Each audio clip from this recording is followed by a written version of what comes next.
Exactly. Enter, rejoice, and come in. Enter, rejoice, and come in. Today will be a joyful day. Enter, rejoice, and come in. Open your ears to the song. Open your ears to the song. Today will be a joyful day. Enter, rejoice, and come in. Open your hearts, everyone. Open your hearts, everyone. Today will be a joyful day. Enter, rejoice, and come in. Don't be afraid of some change. Don't be afraid of some change. Today will be a joyful day. Enter, rejoice, and come in. Enter, rejoice, and come in. Enter, rejoice, and come in. Today will be a joyful day. Enter, rejoice, and come in.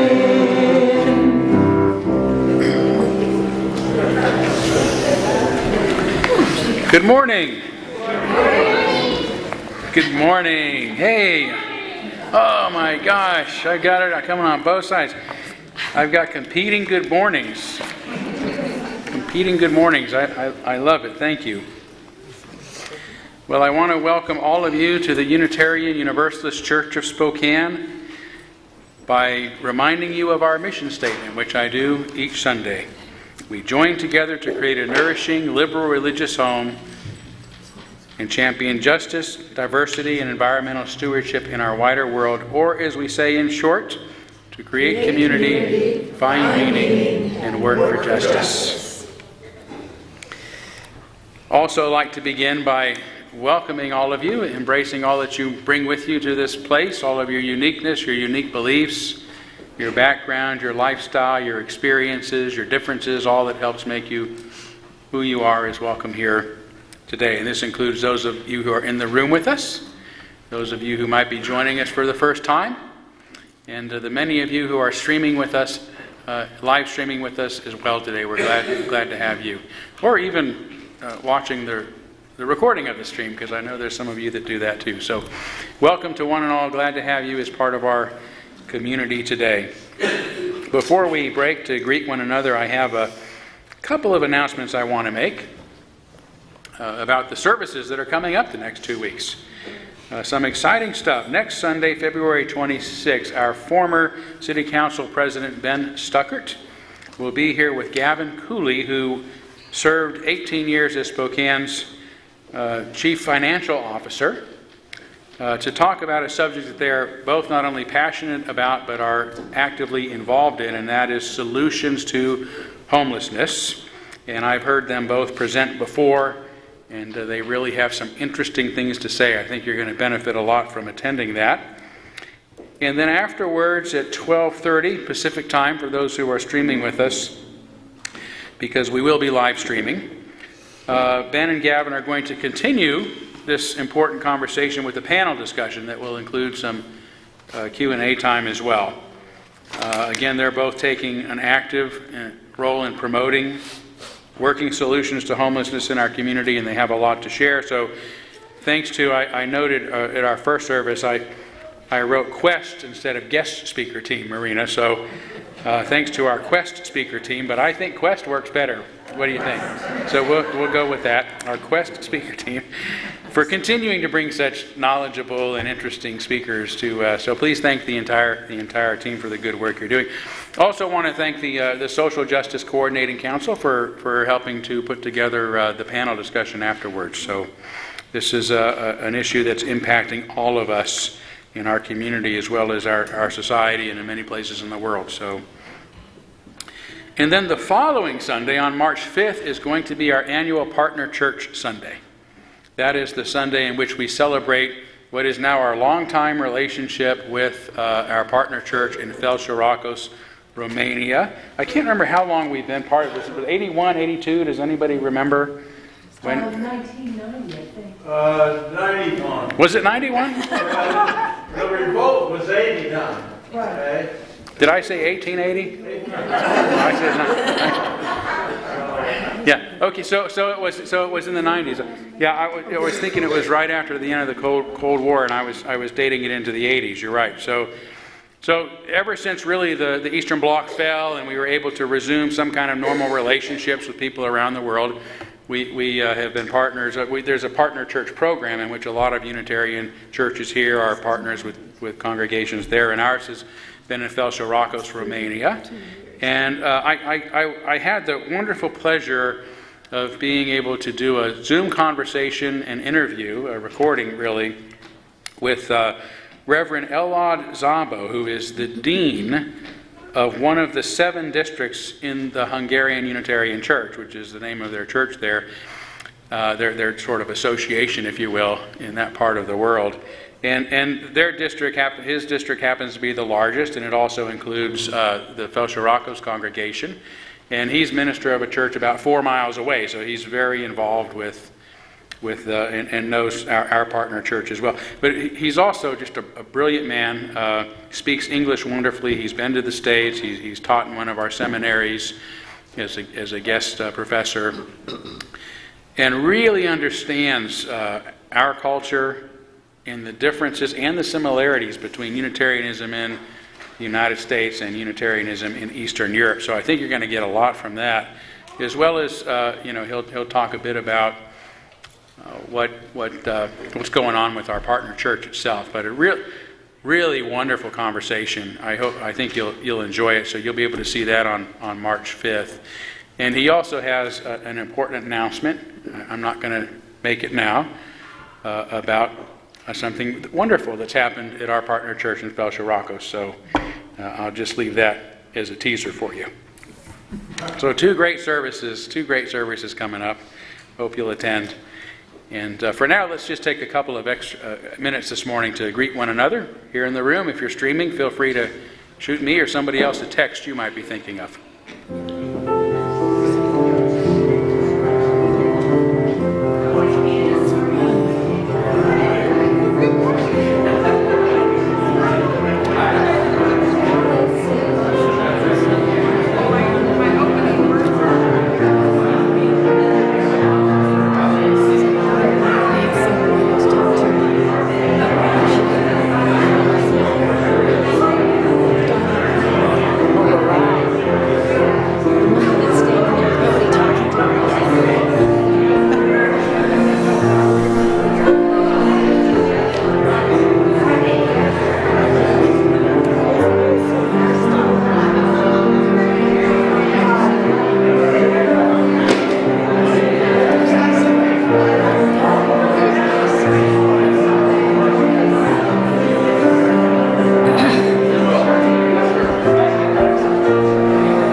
got a choir. Where's Jean? She is there. Jean.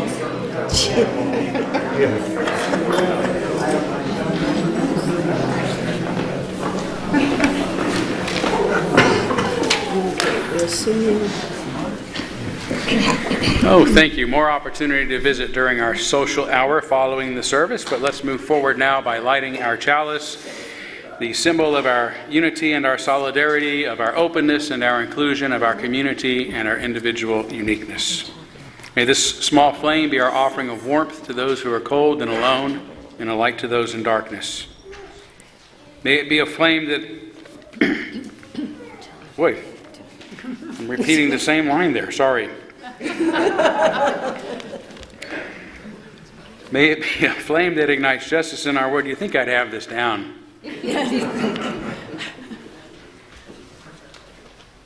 Actually, my mind is racing. The first service was really a lot of fun, but boy, it was frenetic.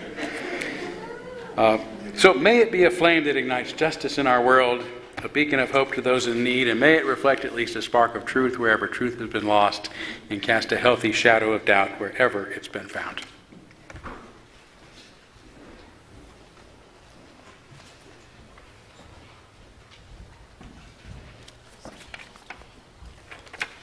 For the opening words, an excerpt from The Hobbit by J.R.R. Tolkien.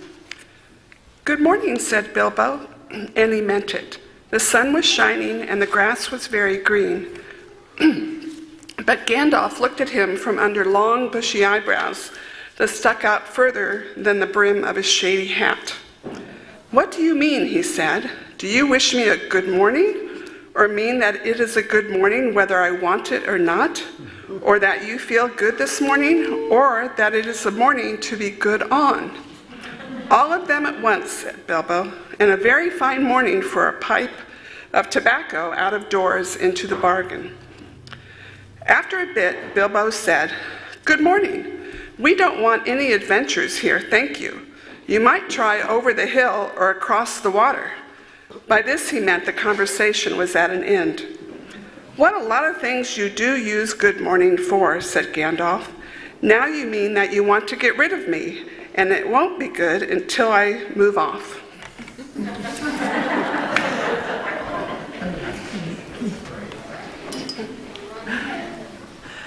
Our first in-service hymn this morning is called "Do You Hear?" Please rise as you're willing and able.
We'll now kindle our candles of care for those who are most on our hearts and minds this morning, and I did not receive any specific requests. Actually, I did get a request earlier.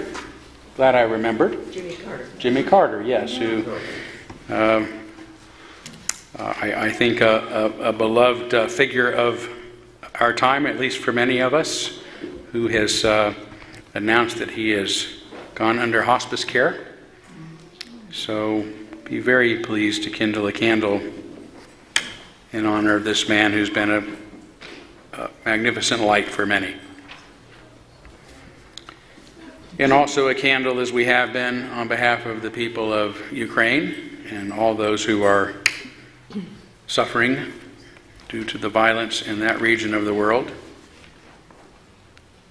And a candle for the people of Turkey and Syria who continue to suffer what is just an incredibly devastating earthquake. I can't even imagine what they're going through. So let's take a moment of silence now on behalf of them as well as others you might be thinking of, and you'd be welcome to name them aloud if you'd like.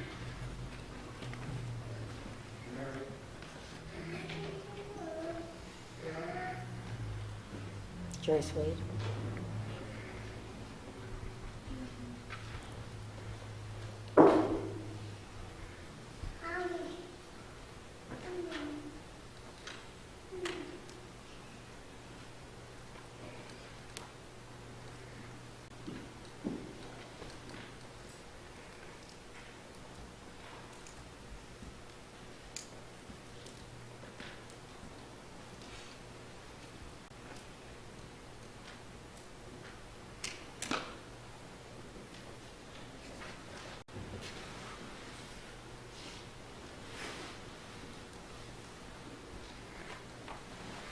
Those named aloud and those embraced in our silence and all those who are suffering in our world at this hour, we hold in our community with compassion.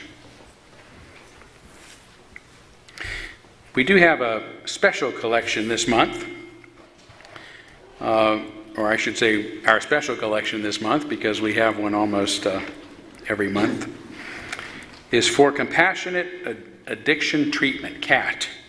It's a local organization that provides compassionate, holistic care for people suffering from substance abuse disorders, including addiction, obviously in a safe and therapeutic environment.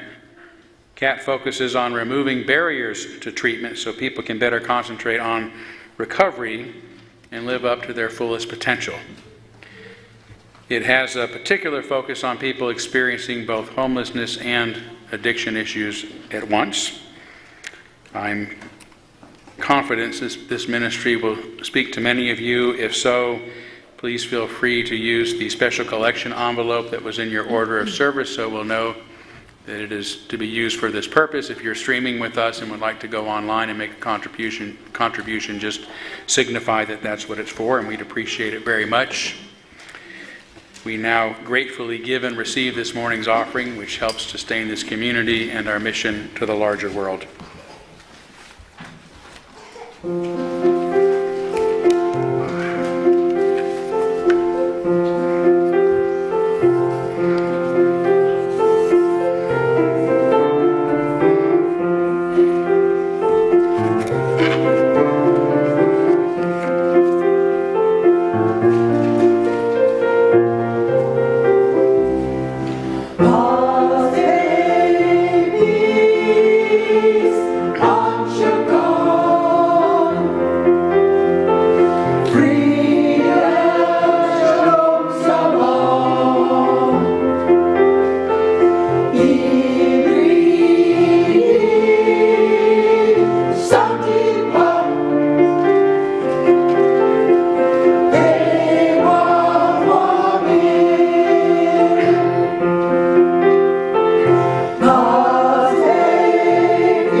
Thank you so much.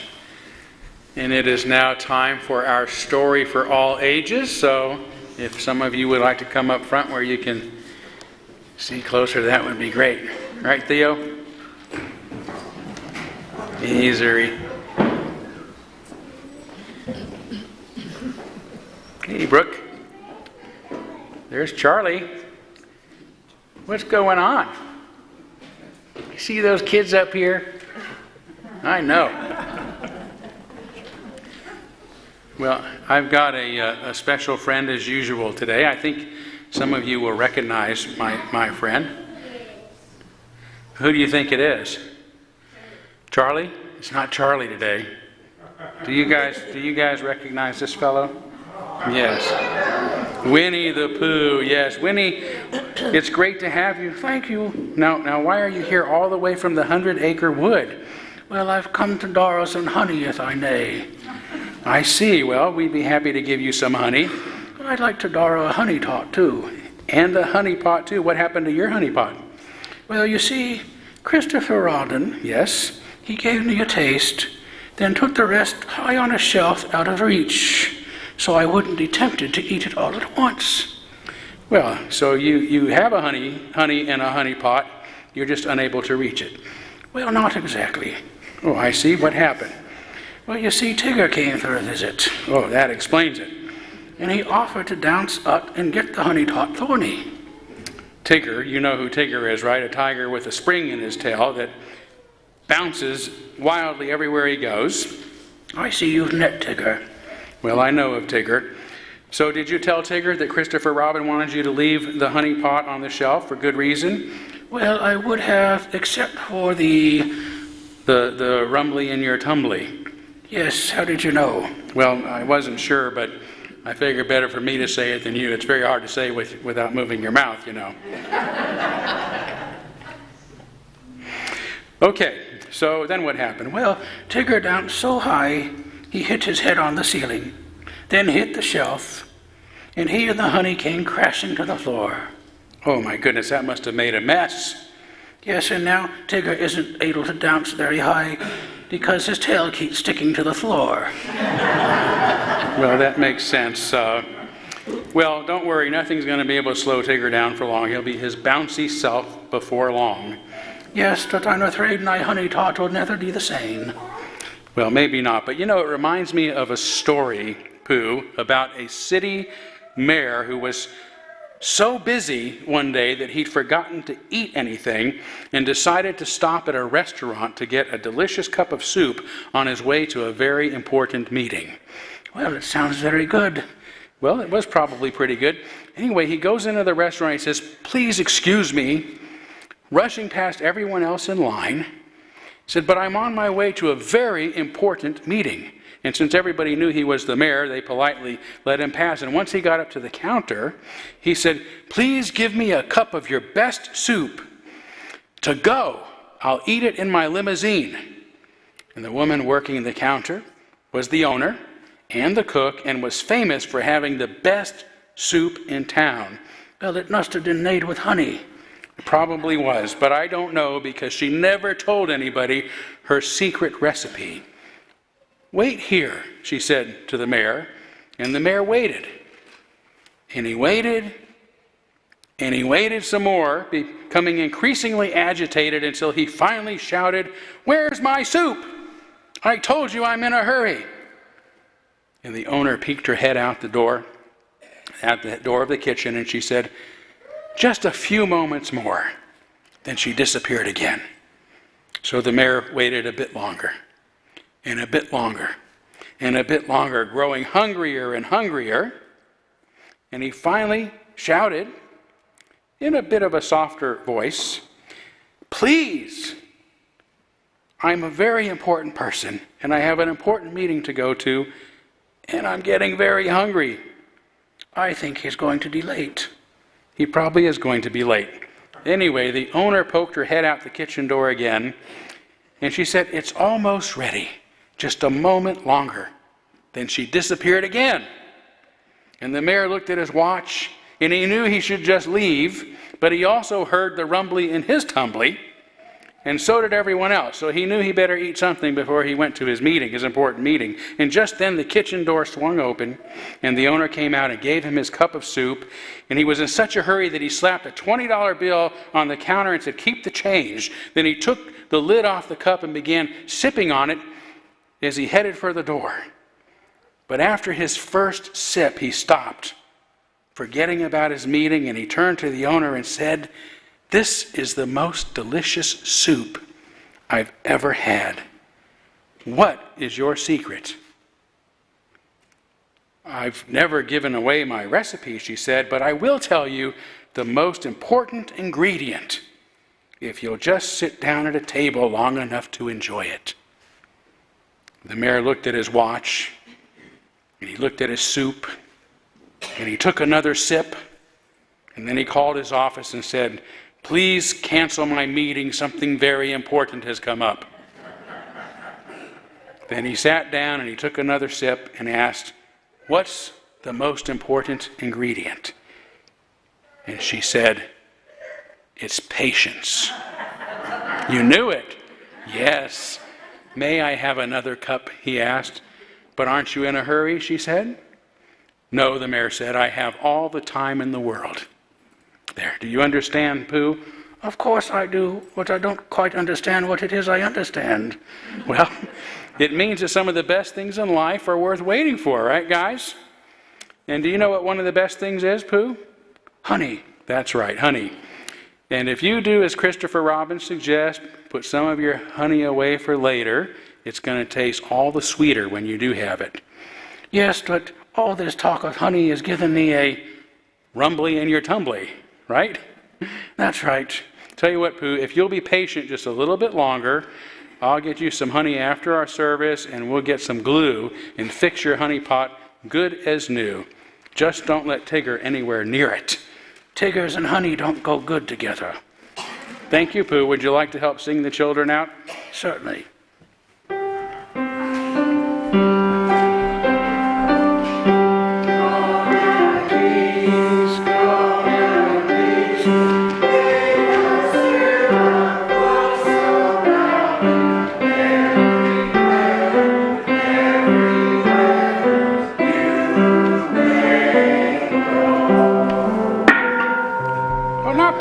Very good, Theo. Thank you. He's got quite an arm on him.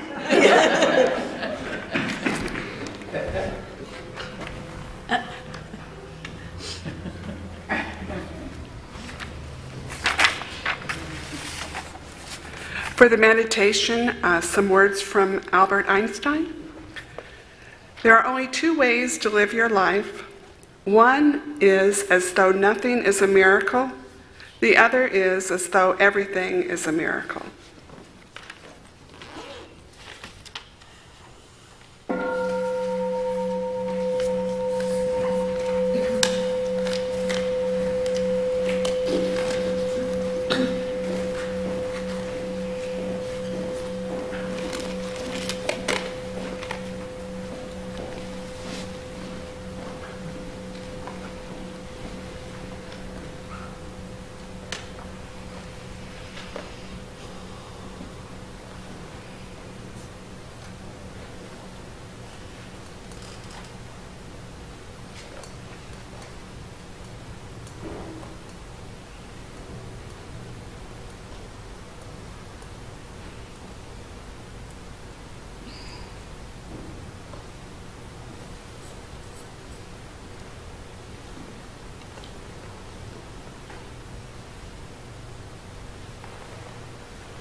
The choir today is singing little sayings and quips from Mark Twain.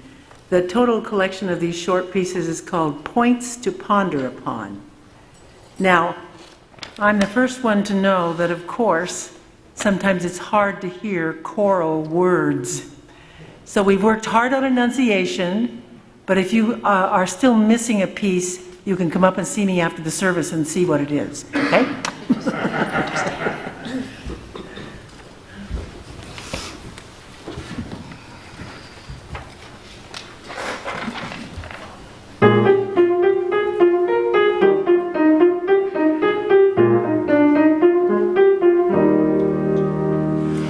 We like a man to come on right out and say what he thinks. Say what he thinks. Say what he thinks. We like a man to say what he thinks. Say what he thinks. What he thinks. Say what he thinks. If we agree with him,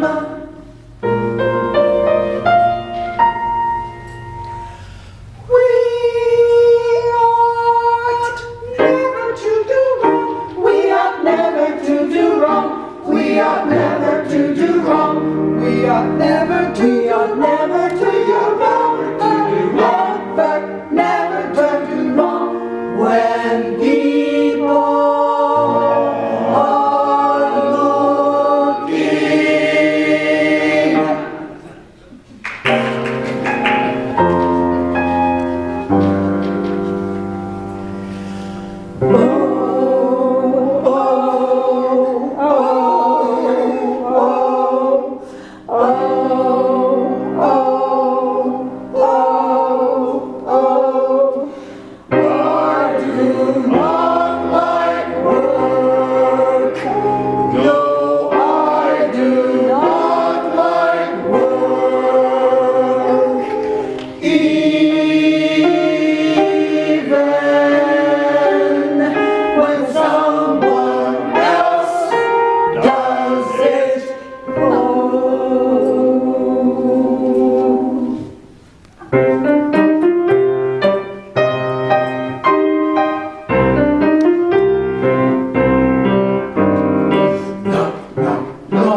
Fortune knocks at every man's door.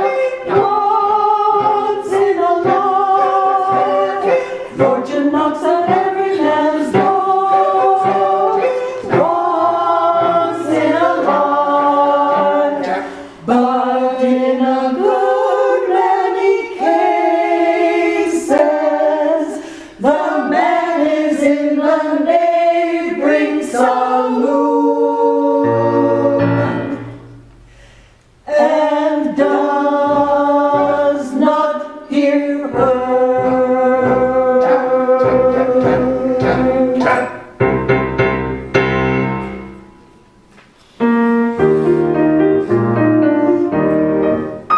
Put all your eggs in one basket.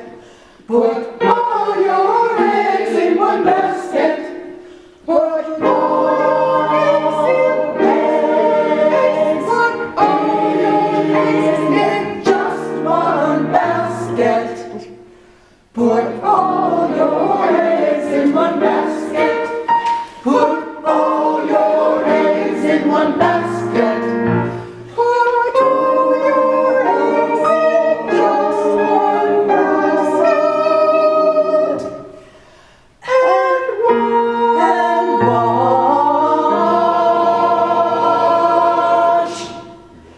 that basket.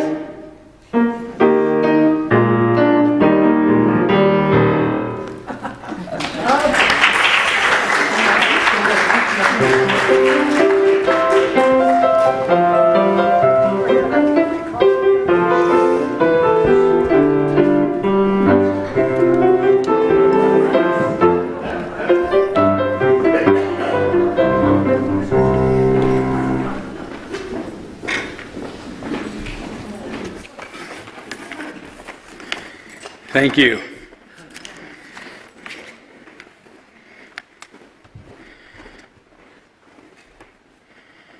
So we've had conversations with Gandalf and Bilbo Baggins today, and with Mark Twain, and now conversations with Todd. I feel pale in comparison.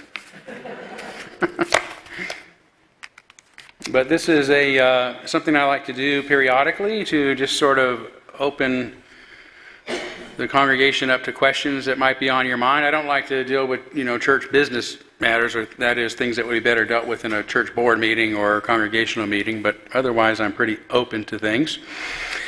It's kind of fun. The first service we had somebody who streams with us had sent in a question, and then we had folks on Zoom with questions, and then folks in the audience, so it was kind of dynamic, and I actually was able to get to two questions, so, no.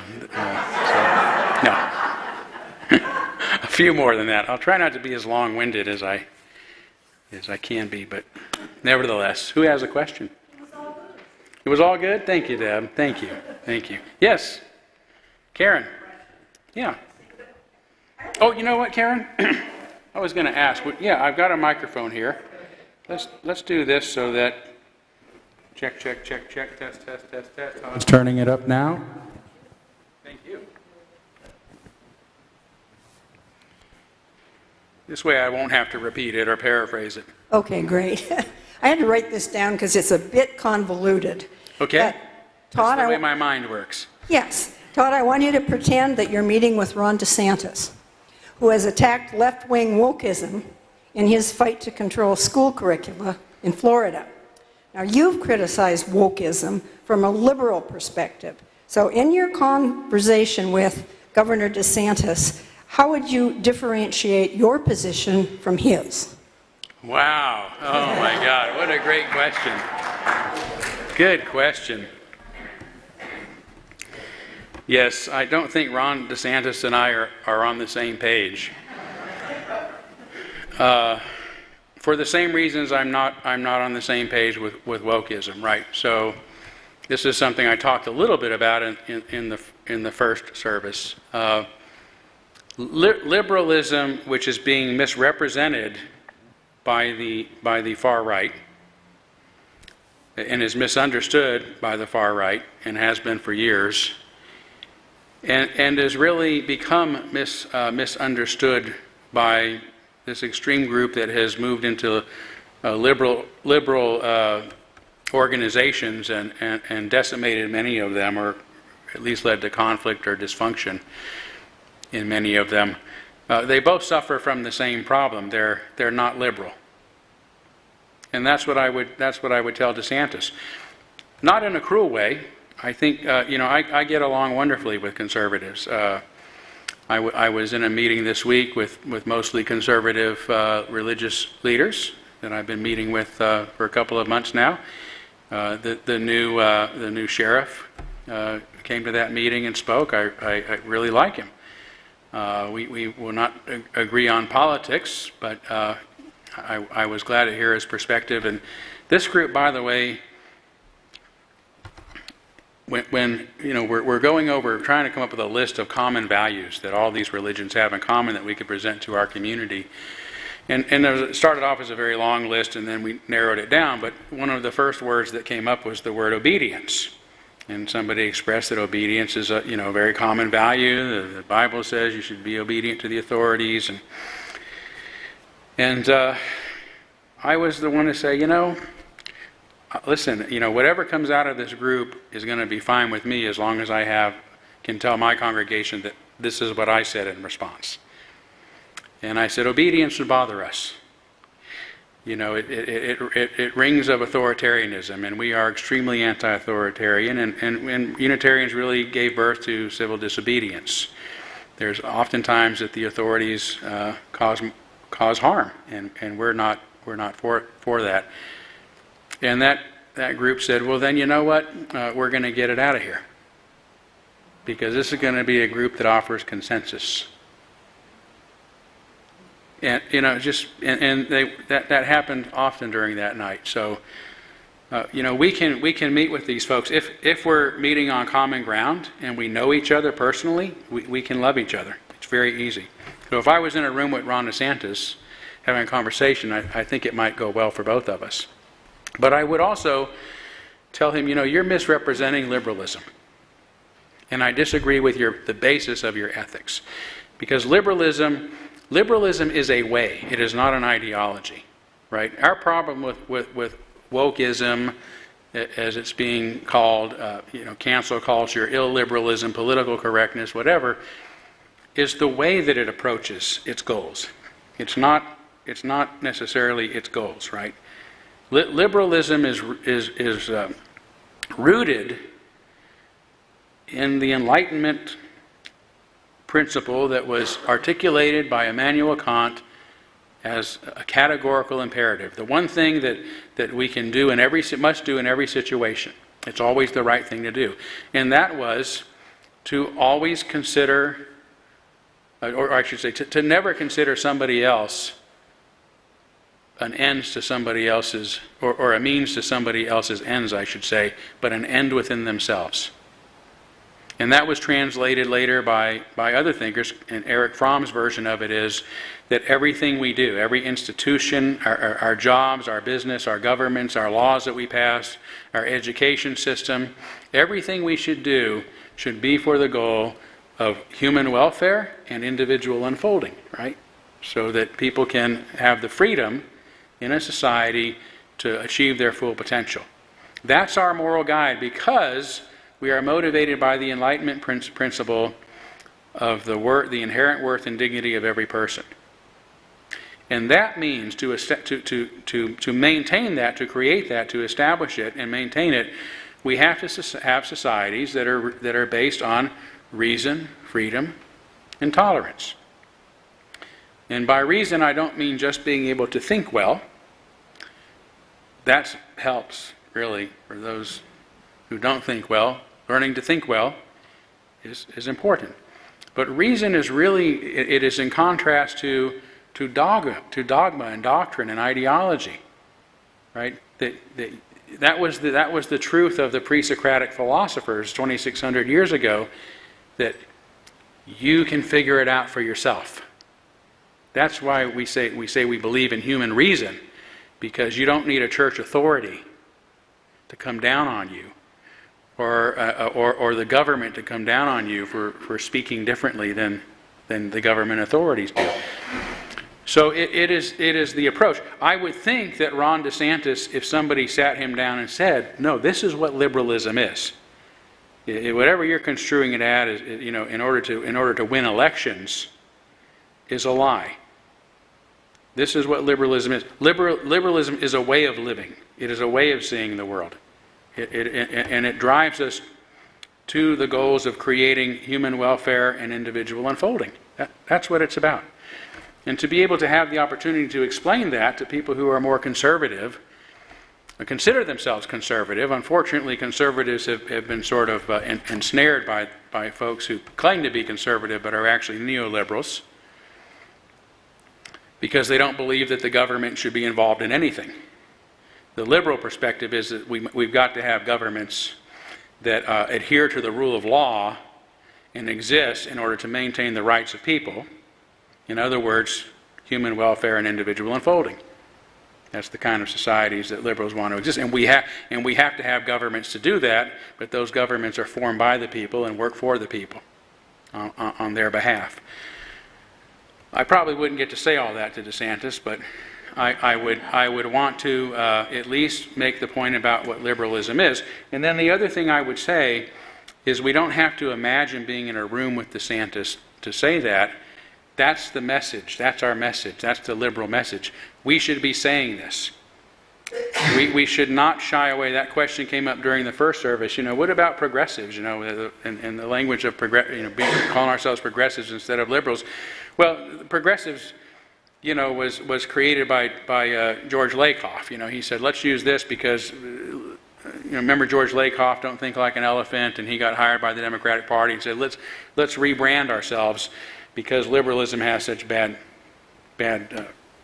such a bad stigma attached to it. But progressive just means moving forward. That's not what liberalism is about. Liberalism is not about just moving forward. It's about establishing greater human welfare and individual unfolding in a certain way. And if that means making progress and changing, we're ready to do it. But it doesn't mean we change just for change's sake. Progressivism seems to mean we're just going to change. We're going to change society. We're going to create income equality. We're going to create better equality for people who've been marginalized. Wonderful goals, but we don't care how we get there. If we have to lay the hammer down, which is something liberal organizations have been doing for decades and led to things like communist Russia and communist China, because two of the most authoritarian regimes in the world. When we approach our goals through an authoritarian mindset that we're going to control everybody to do the right thing, to accomplish the right thing, it's not liberalism. And it's sad to me that those of us in this church are being lumped in with an extremism that has attached itself to liberal communities that is illiberal. It is a sickness in liberalism. So I don't know if that answered your question. Okay, good. Tom.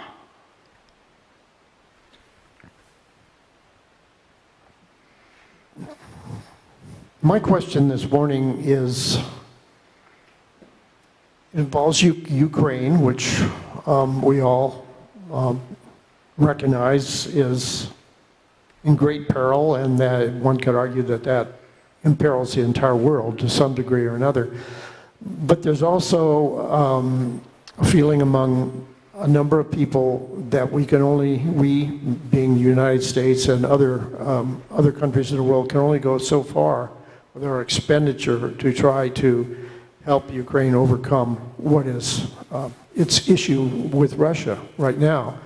So what are your thoughts regarding how much of our resources as a country should be spent on assisting Ukraine, when one could argue that that money could do far more good in a different sort of way here in our country with the issues that we're faced with?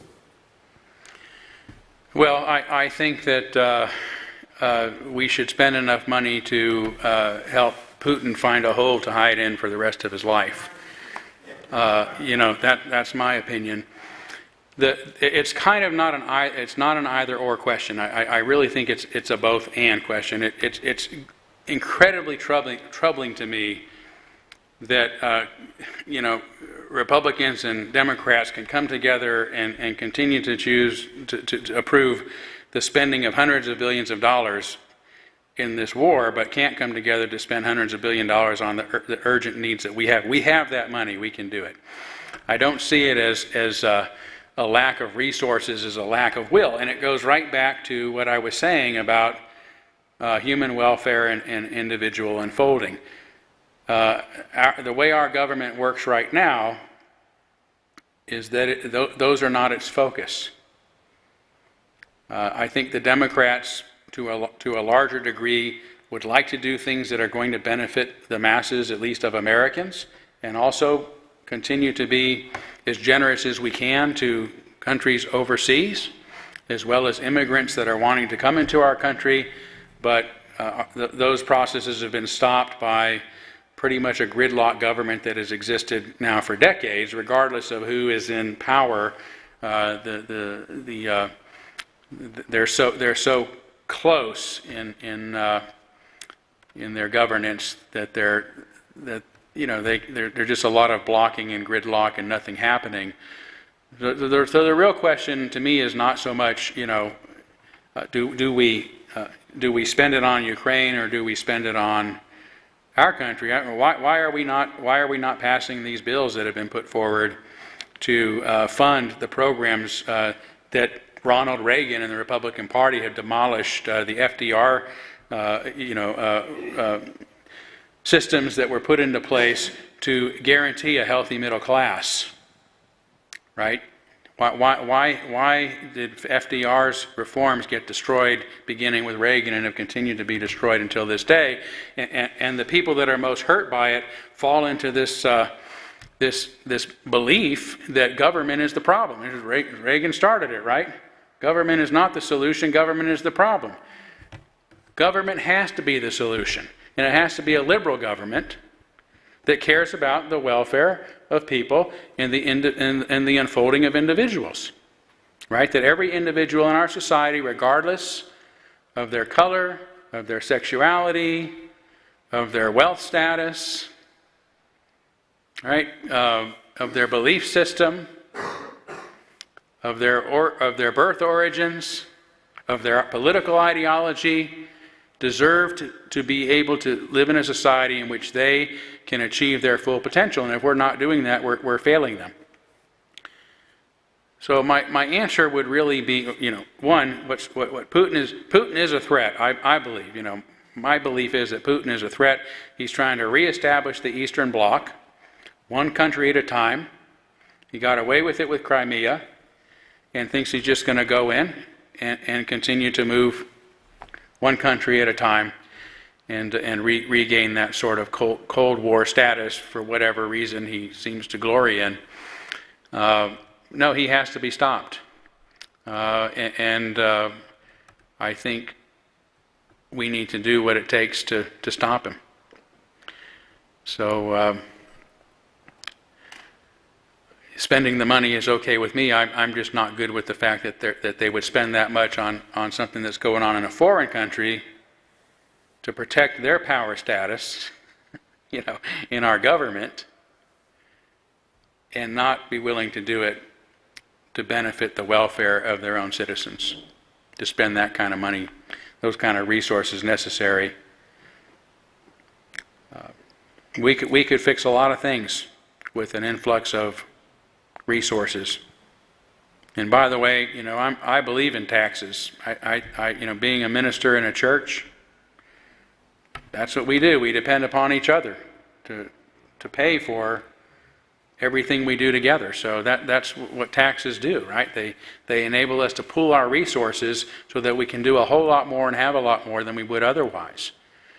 And this idea that we've got to stop being taxed by our government, that only leads to more suffering. People should be taxed fairly. So we have the resources, Tom. We just aren't using them because our government's not working for us the way it should. There's Dick right there, has his hand. Thanks, Todd. So locally, one of the pressing problems that we face, and you've mentioned this before, is homelessness. Mm-hmm. In your dream wish fulfillment, what would you see as the architecture of an effective approach to grappling with these problems of homelessness? And more particularly, how would you see religious organizations such as our church involved in that? Yeah. Boy, it's certainly a complicated problem, but I'm no expert on it. You'll hear from those guys next week, but I think it goes right back to what we were talking about, right? We need the funding. I'm not one of those who thinks that the answer is housing first. I do. I think shelter is a basic necessity, so we have to provide shelter to people who don't have it. But I think that shelter should come with some guarantees, that there were some requirements that include people, getting the help that they might need, and being as functional at least as they can be in society, those sort of things.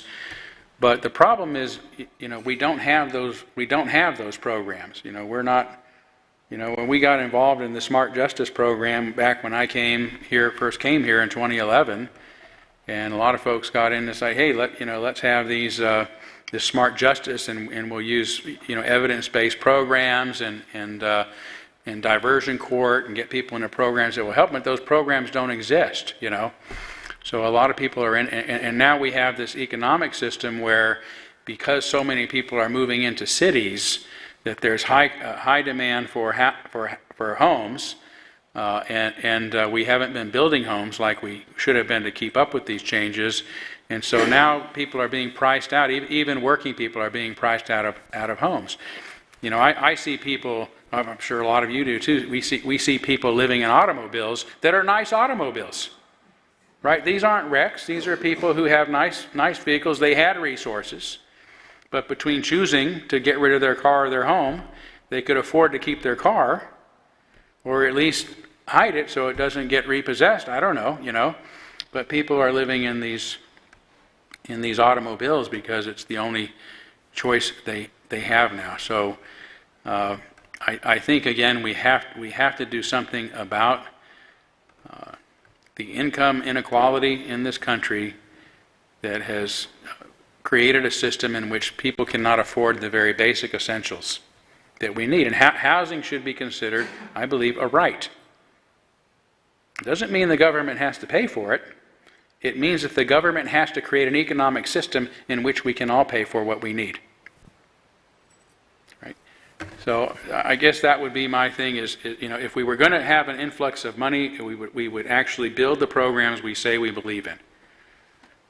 We would create this is why this CAT is such an important thing to support, because it's one of those programs that is working with people who are addicted, which is a big reason some people are on the street, right? So you've got the chronically homeless, which are a lot of the people we see, who are on the streets, are the chronically homeless that will be homeless because of some dysfunction in their lives. But there are a lot of working Americans that have dropped into homelessness because they don't have a job that can pay an outlandish amount of money. And I hear these stories often of people that are, they get a notice, your rent's going to go up $500 next month. That's it. They go out on the streets. They don't have $6,000 a year more to spend. So I think it goes back to what Tom was getting at, or my response to Tom, that we need to create the programs to help people who are on the streets. For example, here's a simple thing. This group that I'm involved in, one of the things they talk about is helping to create a safe and clean Spokane. Now that's an interesting term. I haven't gotten into that with them yet because we've not talked about it. But I'm not real big on the idea of clean. I mean, I am. Louisville was a very clean city. It's a beautiful city. And one of the things that troubles me about Spokane, it always has, is, you drive around the neighborhoods and the streets, you see these weeds that are growing up out of the sidewalk, taller than I am. And there's nobody taking care of that. You see hillsides that are just dead and overgrown with brush.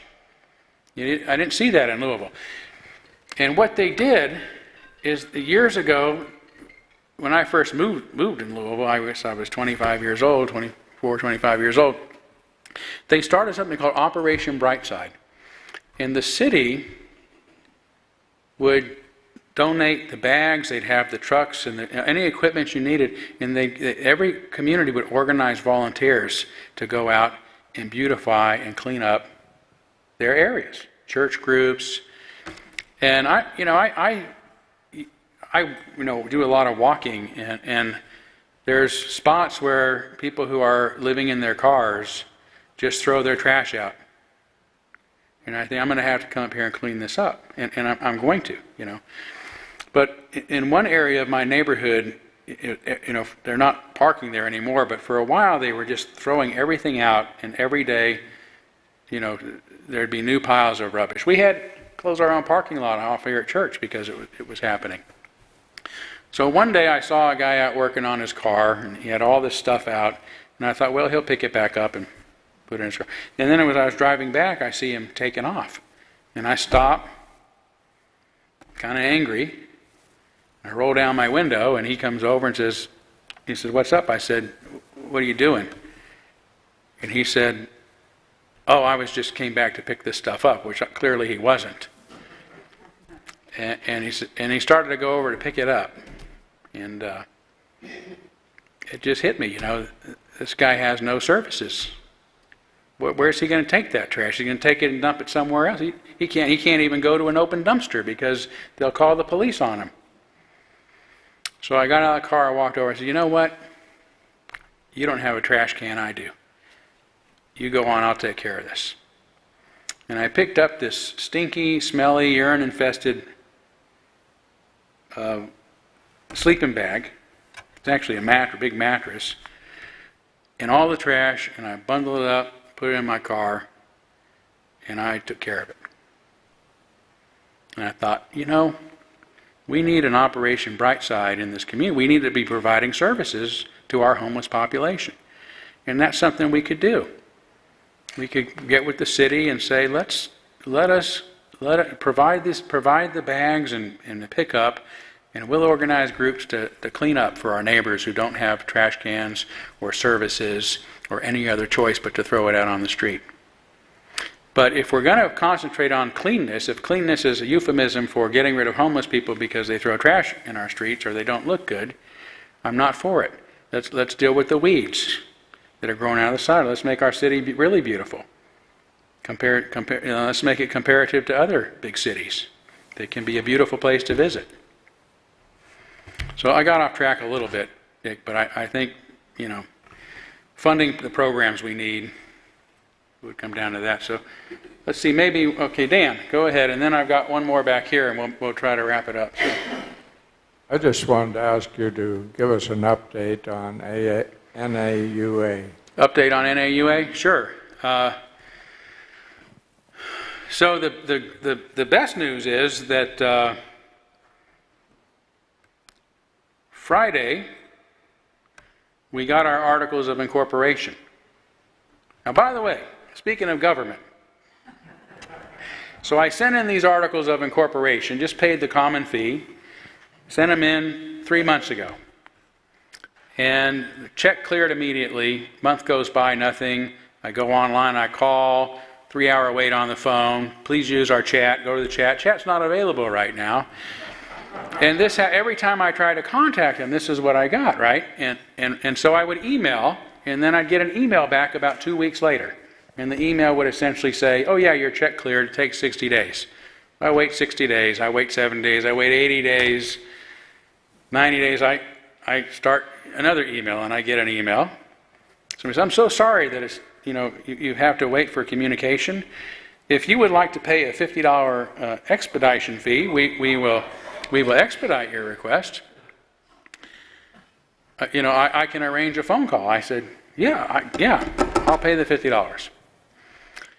So the next day I get a phone call from someone, I understand you'd like to expedite this filing fee. I said, I think I would, but what is that going to do for me? Because I'm already, well past the 60 days of not having paid an expedition fee. And he says, it means that I'll go pull the file out of the queue right now, and we'll get it to you within 72 hours. Had it that day. It's like Afghanistan or something, right? Where, hey, we can get you that articles of incorporation,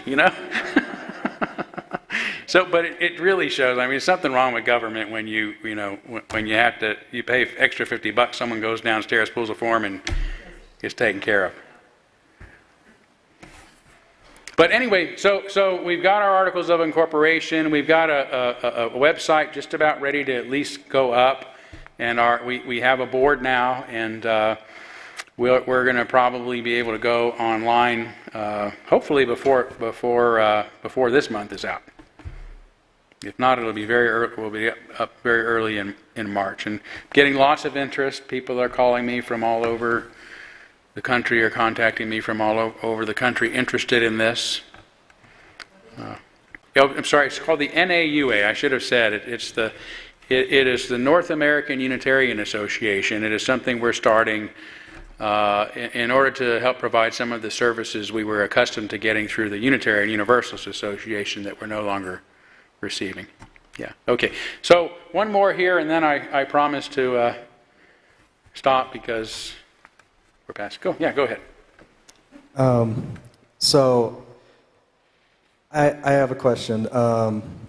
What is your look on the word perspective, which is actually my favorite word?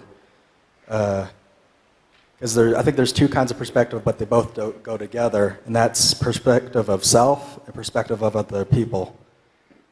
And I think because I've struggled with perspective of self, which is finding yourself. I'm in high school, so I mean that's kind of a common thing. But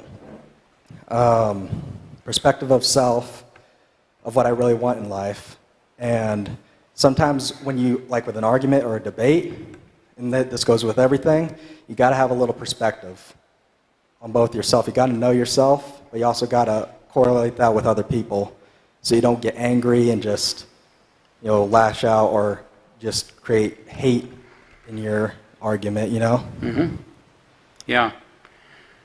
Well, that's a really good question, and I think you're right to say that they don't. At least they don't always go together, right? Not only the individual in society, but just individual in others, right? Any community, because we have our own way, our own wishes, our own wills, our own truth, about our own approach, and then we have everyone else. And sometimes we have to cooperate with others.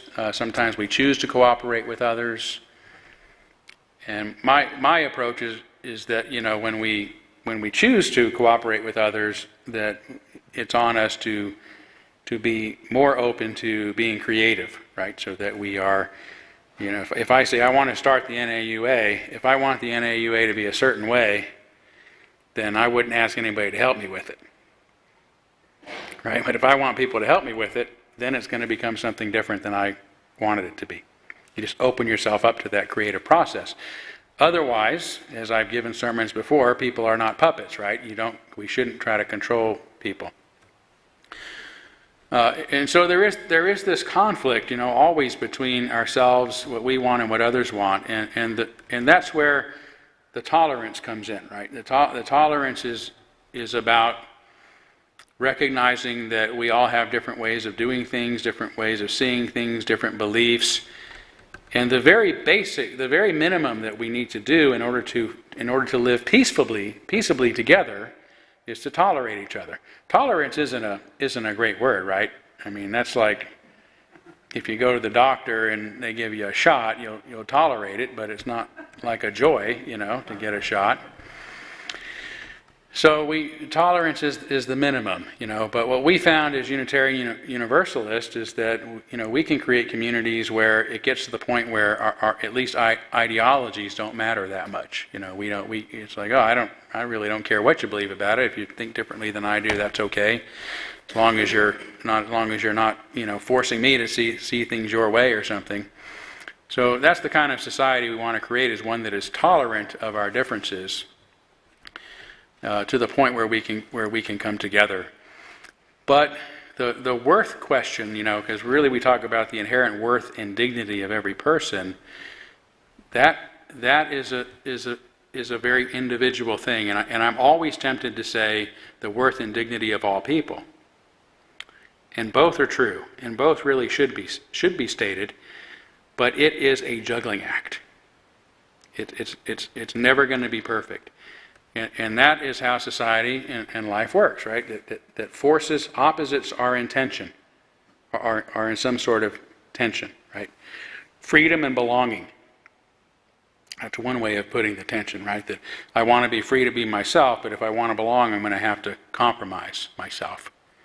And if I compromise myself to the point where all I'm doing is belonging, and I don't even know that I'm not me, that I've just become something that others have created, it's sad, right? And so as a society, we want people to unfold. I mean, when somebody unfolds, they have the potential to do things that are extraordinary for our community.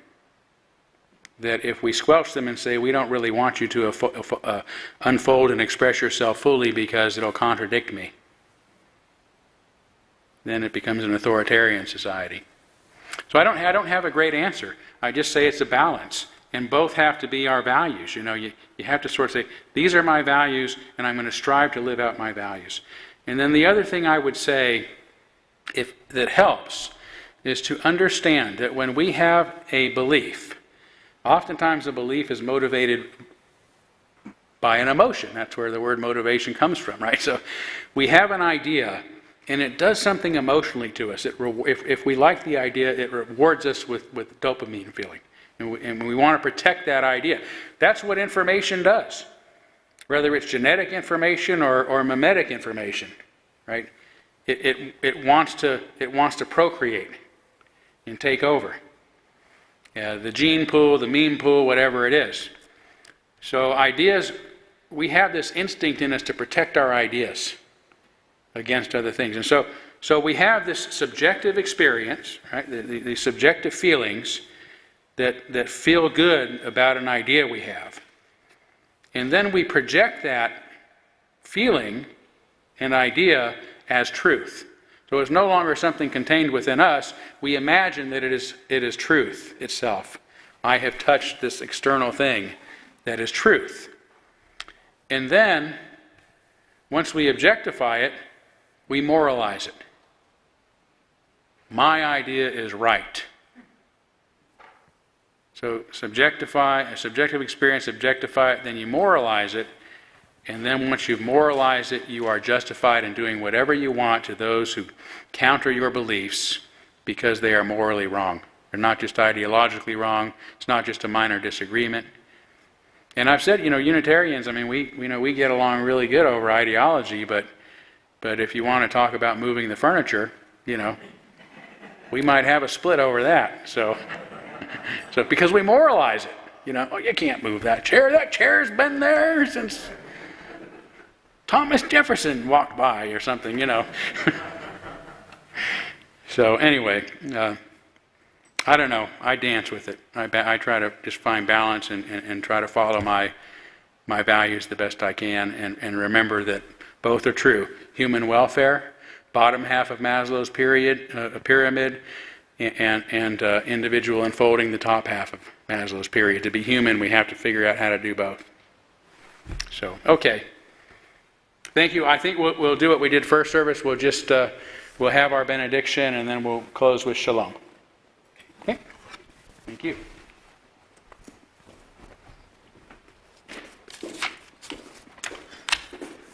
We cannot control the way people interpret our ideas or thoughts, but we can control the words and tones we choose to convey them. Peace is built on understanding, and wars are built on misunderstandings. Never underestimate the power of a single word, and never recklessly throw around words. And one right word or one kind word can grant you the heavens and open doors. Susie Kasim. Amen, blessed be, salam alaikum, and shalom.